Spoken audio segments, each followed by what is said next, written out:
محترم ناظرین سامعین، السلام علیکم ورحمۃ اللہ وبرکاتہ۔ امید ہے کہ اللہ تعالیٰ کے فضل و کرم سے خیریت سے ہوں گے۔ اللہ تعالیٰ آپ کو ہمیشہ اپنے حفظ و امان میں خوش رکھے۔ تو آج کے ظاہر ہدایت و نجات کے سلسلے کا ولاگ اللہ تعالیٰ کے پاک نام سے شروع کرتے ہیں۔ اعوذ باللہ من الشیطان الرجیم، بسم اللہ الرحمن الرحیم۔ والنازعات غرقا والناشطات نشطا والسابحات سبحا فالسابقات سبقا فالمدبرات امرا یوم ترجف الراجفة تتبعها الرادفة قلوب یومئذ واجفة ابصارها خاشعة۔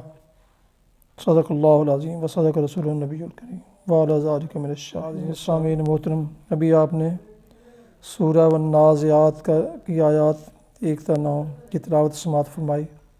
ابھی اس کا اردو ترجمہ پیش کرتا ہوں۔ والنازعات غرقا، قسم ہے ان فرشتوں کی جو ڈوب کر کھینچتے ہیں اور آہستگی سے نکال لے جاتے ہیں، اور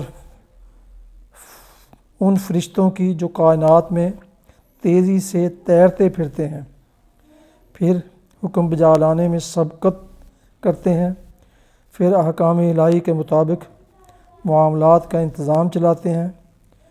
جس روز ہلہ مارے گا زلزلے کا، اس کے پیچھے ایک اور جھٹکا پڑے گا۔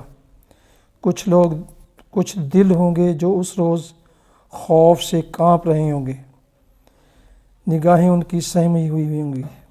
ابھی آپ نے سورہ والنازعات کی آیات 1 تا 9 کی تلاوت اور اردو ترجمہ سماعت فرمایا۔ یہ اس کا ٹیکسٹ میسیج ہے جو آپ اسکرین پر ملاحظہ فرما رہے ہیں۔ یہ دوستوں کو بھیجا جائے گا جنہوں نے سبسکرائب کیا ہوا ہے۔ آج کی حدیث مبارکہ حضرت ابن عمر رضی اللہ عنہما سے روایت ہے، رسول اللہ صلی اللہ علیہ وسلم نے فرمایا، اگر لوگوں کو تنہا سفر کرنے کا وہ نقصان معلوم ہو جائے جس کا مجھے علم ہے تو کوئی سوار رات کو اکیلا سفر نہ کرے۔ ناظرین محترم، یہ جو ابھی آپ نے حدیث مبارکہ سماعت فرمائی، اس کا ٹیکسٹ میسیج اسکرین پر ظاہر ہو رہا ہے۔ یہ دوستوں کو بھیجا جائے گا جنہوں نے سبسکرائب کیا ہے۔ اللہ تعالیٰ آپ کو ہمیشہ اپنے حفظ و امان میں خوش رکھے۔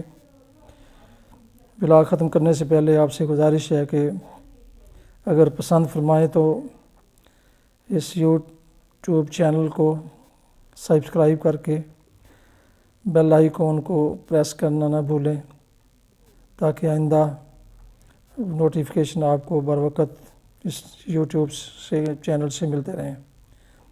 اللہ تعالیٰ آپ کو ہمیشہ اپنی حفظ و امان میں خوش رکھے۔ اللہ تعالیٰ آپ کو کا حامی و ناصر ہو۔ السلام علیکم ورحمۃ اللہ وبرکاتہ۔